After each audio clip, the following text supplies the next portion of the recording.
What's up, everybody? Cheryl here. I'm just enjoying some beautiful fall foliage in New England on my 2010 Harley Davidson Sportster 1200. I'm going to do a little review on these throwover saddlebags. Let's get into it. These are my Patriot throwover saddlebags by Viking. Super easy to install on your bike. If you're just looking for a quick throw over, no hardware, easy to take on, easy to take off.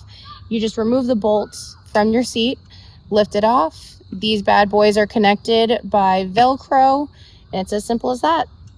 So the Patriot thrower bags look like they are small. They give you that low profile kind of look. However, they pack a pretty big punch. I've been able to store plenty of stuff inside of these bags. Additionally, on both bags, along the top, down the side, and even here on the front, there are a whole bunch of loops if you need to throw on more bags, attach some sort of netting.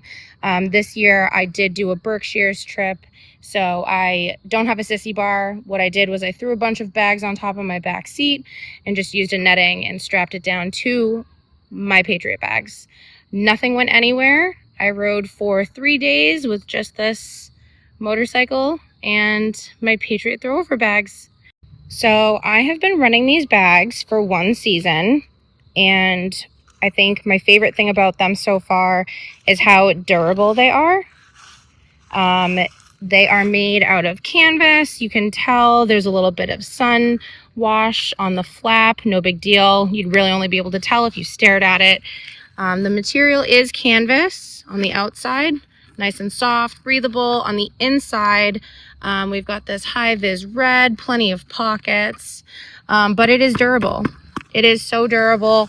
I laid my bike down this year, and all I have so far is just a little scratch.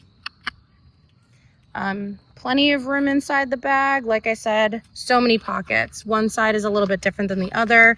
If you need to bring some tools with you, keep yourself safe on the road. High vis, like I said, on the inside, so you can see if you're doing those late night rides.